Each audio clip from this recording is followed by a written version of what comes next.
Generalidades del conductismo. A partir de cuando Wilhelm Wundt crea el primer laboratorio científico psicológico, se desarrollan nuevas escuelas de la psicología, entre estas una de las más importantes, el conductismo. Como la palabra misma lo indica, estudia la conducta. Sus principales autores son John B. Watson, que fue un psicólogo estadounidense, uno de los más importantes en el siglo XX, quien formuló y popularizó la teoría del conductismo, también estableciéndola como una escuela de la psicología. Por su parte, Burrus Frederick Skinner fue un psicólogo, un filósofo social, un inventor y autor estadounidense. Condujo un trabajo pionero en la psicología experimental y defendió el conductismo, que considera el comportamiento como una función de las historias ambientales del refuerzo. El conductismo nace oficialmente en 1913 cuando Watson publica un artículo en su teoría. Esta teoría surge con Watson, que nace en 1878 y fallece en 1958, quien sostenía que la conducta se puede estudiar mediante procedimientos experimentales, considerando que el entorno es un conjunto de estímulos y respuestas. El conductismo es una corriente psicológica basada en la premisa de que todo estímulo es seguido por una respuesta, como resultado de la interacción del individuo con el medio ambiente. Entonces, como se ve en la imagen, un estímulo y respuesta, que es lo que se basa en el conductismo, en este caso, un estímulo es la lluvia. Cuando uno nota o percibe que va a llover, ve el cielo nublado, ve que está oscuro, uno dice, y va a salir a la calle, uno dice, bueno, pareciera que va a llover, entonces voy a llevarme un paraguas para evitar mojarme. Esta es la respuesta, protegerse con un paraguas. Watson se oponía al método introspectivo que la psicología empleaba tradicionalmente porque suponía una mirada hacia el interior, donde el observador se identificaba con el objeto observado. Es decir, el método introspectivo lo usó en su momento la Escuela Psicológica del Estructuralismo, dirigido por Wundt y Titchener. Entonces, en esta parte Watson se oponía totalmente a esto, ya que él decía que no se podía estudiar, no se podía observar este método, porque no era visible, no era observable, el cual consistía en mirarse a uno, estudiarse uno de manera interna.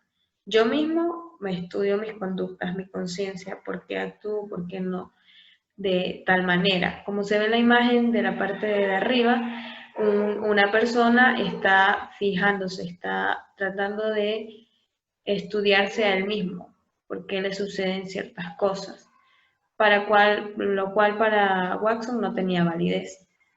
Aquellos procesos que ocurren en el sistema nervioso y que para muchos otros psicólogos son la causa de cómo actuamos, para los conductistas no son más que otro tipo de reacciones generadas a través de nuestra interacción con el entorno. Muchos psicólogos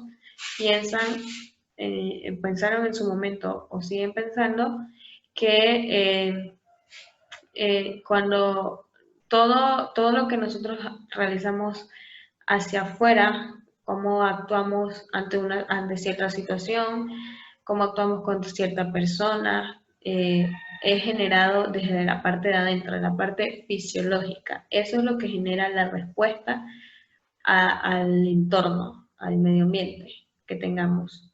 Entonces, para los conductistas no, era lo contrario. O sea, lo de adentro, lo de afuera, una persona, un objeto o un estímulo de afuera era lo que generaba la respuesta hacia adentro, en la parte fisiológica, lo que podía provocar algo dentro de nosotros. Entonces, de esta forma lo veía Watson. Los postulados del conductismo son: los estados de conciencia o mentales no pueden ser considerados como objeto de estudio científico porque no poseen características objetivas necesarias. Como ya lo mencioné, para ellos no eran observables, no eran visibles, no eran objetivas, más bien para ellos era subjetivas, lo que tiene que ver con el método de la introspección. Entonces no tenían ninguna validez y percibían o sentían que no se podía demostrar nada a través de esto. En la observación de una conducta podemos aislar dos elementos: los estímulos ambientales que accionan sobre el organismo y la respuesta que emite el organismo. Los estímulos ambientales se refieren a los estímulos externos y la respuesta que poseen en nuestra parte interna. Estos son observables, son cuantificables y pueden utilizarse en un estudio científico, según lo menciona Watson. La conducta cristaliza en los hábitos, los que permiten al individuo una mejor adaptación al medio ambiente. Es decir, a lo largo de nuestra vida vamos creando hábitos, ciertas situaciones van siendo parte de nosotros. Y esto, según Watson, era debido a la conducta que tenemos, y esto interfiere en cómo es nuestra adaptación al medio ambiente, cómo la podemos mejorar o no, porque no todos podemos adaptarnos de la misma manera a los ambientes. Hay personas que se cambian de ciudadela, de hogar, y les cuesta mucho más adaptarse, les cuesta años, meses. En cambio hay personas que no, una semana y ya están súper bien adaptados. Y esto depende de la conducta que tendremos o que hayamos tenido. Conceptos básicos del conductismo. Entre estos está el estímulo, que se refiere a cualquier señal, información, evento que produce una reacción de un organismo. Un ejemplo es como cuando alguien te golpea la rodilla. ¿Cuál es el estímulo? El golpe. Tú sientes. Entonces, este es el estímulo. Es un evento que produce una reacción. ¿Cuál es la reacción? La respuesta, que se refiere a cualquier conducta de un organismo que surge como reacción a un estímulo. ¿Cuál es la conducta que en ese entonces, cuando nos golpea la rodilla, nuestra respuesta más rápida es alzar el pie? Entonces, esa es la respuesta. El condicionamiento es un tipo de aprendizaje derivado de la asociación entre estímulos y respuestas.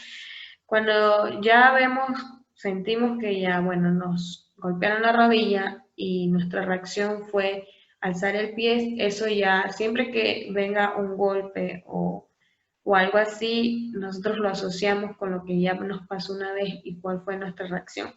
Y fue como el aprendizaje de eso, lo que logramos asociar con esa experiencia.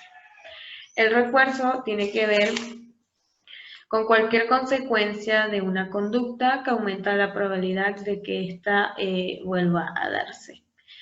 En este caso, un ejemplo más claro es, como ya lo mencioné, cuando vamos a salir a la calle y percibimos que va a llover, vemos el cielo nublado, nuestra respuesta es llevar un paraguas para protegernos. Lo hicimos y entonces nos funcionó, no nos mojamos, llegamos peinados, bien vestidos, totalmente secos a nuestra casa, gracias a nuestra respuesta, que fue llevar un paraguas. Entonces, es posible, hay mucha posibilidad de que en otra ocasión que yo vuelva a salir y vuelva a percibir lo mismo, de que puede llover, entonces yo vuelvo a llevar mi paraguas, porque fue una buena experiencia con eso, con la respuesta que tuvimos ante el estímulo. Y el castigo es lo contrario al refuerzo, consecuencia de una conducta que disminuye que se vuelva a producirse. El mismo caso, si llevamos el paraguas y, bueno, nuestra conducta no sirvió, nos mojamos, no funcionó de la manera que esperábamos, entonces disminuye la probabilidad de que esto se vuelva a repetir. Obviamente, si vuelve a llover y vamos a salir a la calle, vamos a buscar otra forma de lograr de no mojarnos, ya no llevando un paraguas. Conductismo clásico: generalidades, importancia, características y autores. Su principal autor es Iván Pavlov. Hay que recalcar que el condicionamiento clásico sentó las bases del conductismo, una de las escuelas más importantes de la psicología, y nace como consecuencia de los estudios de Iván Pavlov. Como conductista clásico, pensó que las emociones también se aprendían de la asociación condicionada, y de hecho, pensó que las diferencias en el comportamiento entre humanos eran provocadas por las distintas experiencias que cada uno veía o que cada uno vivía. Es decir, para Iván Pavlov, cuando nosotros tenemos cierta experiencia y ya pasó esa experiencia, fue mala, para uno fue mala, para otro fue buena. Entonces, cuando volvamos a estar en una situación parecida, ¿qué vamos a hacer? A asociar con esa experiencia que ya tuvimos. Y para ciertas personas pues no es tan buena y no la dejamos aparte, no la adaptamos como a nuestra forma de vivir. Y para otras pues sí, fue buena, me ayudó, salí bien, entonces la adaptamos de como en nuestro diario vivir y forma una manera de aprendizaje. Se denominó condicionamiento clásico a la creación de una conexión entre un estímulo nuevo y un reflejo ya existente, es decir, lo que ya mencionaba. Cuando ya tuvimos una experiencia con un estímulo y estamos en otra parte, en otra etapa, pero volvemos a percibir el mismo reflejo, algo de la misma situación que ya nos ha pasado, pero con un estímulo nuevo. Entonces ahí viene la asociación y tratamos, si en la primera vez que ya nos pasó esto, nos fue bien y fue favorable nuestra respuesta, entonces asociamos y tratamos de volver a hacer lo mismo. Pero si fue lo contrario y nos fue mal, pues no, buscas otra manera de resolver eso, pero siempre aprendiendo de esa asociación. Nace como consecuencia de los estudios de Pavlov, un psicólogo ruso que se interesó por la fisiología de la digestión, especialmente con los reflejos de salivación de los perros. Iván Pavlov hizo un experimento que es muy conocido, el cual fue el experimento con un perro.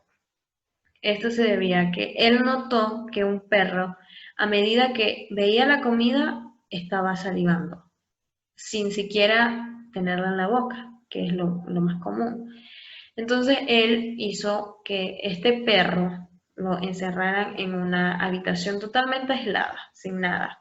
Solamente como era un experimento, puso unos tubos para medir la cantidad de salivación que el perro tenía a medida que se fuera dando el experimento. Entonces él utilizó como un estímulo la campana, una campanita.